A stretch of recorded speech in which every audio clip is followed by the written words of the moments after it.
Hey, what's up everybody? This is C.L.S. All-in-One.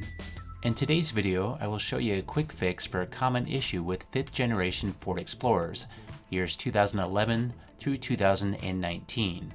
As you can see here, my weather stripping for the front doors has popped loose, and it's just hanging here, and this started happening within the 3rd year of owning this vehicle. And I can just push this back in place and it does seal good when in position, but within just a few days, it just ends up falling down again. To fix this, I could just replace the seal, but this will probably end up happening again within just a few years. So I decided to go with a different route. To correct this issue, I'll be using some Dap Dynaflex 230 Elastomeric Sealant. So now I will simply just start adding a very small amount of sealant about every 3 inches inside the track, but only in the areas where the weather stripping keeps coming loose.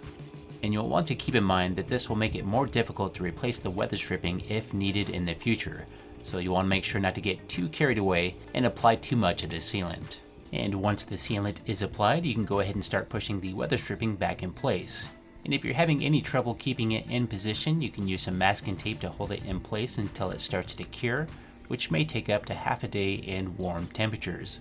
And if you have any sealant that ends up squeezing out past the seal, this means you may have added a little bit too much, but no worries, you can just use a wet rag to clean up the excess.